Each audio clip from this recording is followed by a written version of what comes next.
Let's get you the latest and speak to Qaanitah Hunter, Assistant Editor, Politics and Opinions at News 24. No doubt a very busy time in your newsroom as well, Qaanitah. Thank you very much for availing yourself.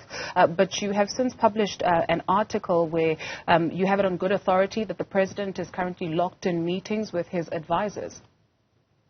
Yeah, the President is at 10 Haste, his Cape Town office adjacent to Parliament. It's there where the President was considering the report, considering the legal implications of the report, but also speaking to his political advisors. We are reporting, as it stands, that the President has expressed that he was not opposed to resigning after the Sandile Nyobo panel said in its report that the President violated the Constitution, violated anti-corruption laws, and may have been part of a cover-up of the burglary at his Phala Phala farm. Now, that report was absolutely scathing. There's no doubt that President Ramaphosa and his allies were caught completely off guard last night when the report dropped. He subsequently cancelled his day. He was meant to, like you mentioned, speak to the National Council of Provinces. That is now off the table. He was locked in meetings with those closest to him. The President, it seems as it stands now, just after midday, that the President is not going to dig in his heels, and we know that his opponents in the ANC-NEC, like the opposition parties, have been calling for his head. So it's a matter of time now for the President to make an announcement following that report. What does that suggest when you say it seems that the President is not going to be digging in his heels? Yeah, well, there's a strong indication that the President is considering a resignation at this point. Those that are closest to him said he has said as much, that he is not opposed to it. That's what News 24 is reporting at the moment. It is a matter of considering those closest to him, when asked on the record about it, are not saying that that has not been ruled out. And so the President is sort of working out what his next steps are going to be. As things stand, ANC leaders close to President Ramaphosa are holding their breath with a very strong indication that he may vacate office sooner than they had thought.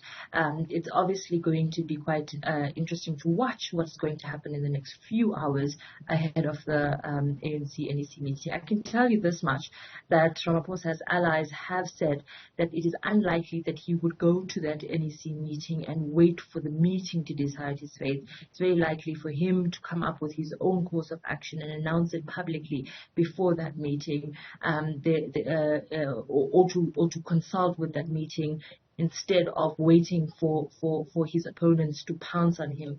We know that opposition parties are now singing in unison that the President has to go. And so we understand that he was advised that even if he may have a legal case to stand on in terms of, or he may have time in terms of the report being, up for a vote next Tuesday, etc., and then the impeachment process being starting, possibly only in the new year. I think the advice that the President has been given was that it would be immensely difficult to lead given the findings of this report. Can I just say that it was quite shocking to those close to the President that there was no version of Ramaphosa that Ramaphosa put forward to the panel that the panel accepted. They raised concerns about the origin of the funds that was stolen, the $580,000 that was stolen from his Phala Phala farm. They've also raised concerns about why he did not report the matter, saying that there's a prima facie case that it was a violation of the PRECA Act. They did not buy the President's version that there was no conflict between his personal business and his work in the office of the President.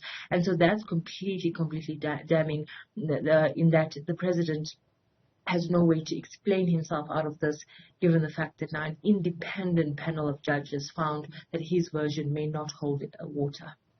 And that's just it. Even the wording that is used on the independent panel's report, for instance, noting the information presented by the President on the storage of the money is vague and leaves unsettling gaps. The report also indicates that this Sudanese businessman, there's no invoice, there's no address for him, there's no ID number, and curiously, the game that he bought is still on that farm 2 years after the incident. And you would know that the president, was loath to talk about this matter for 6 months. It is exactly 6 months today that former spy boss Arthur Fraser opened these charges, and the president refused to give details.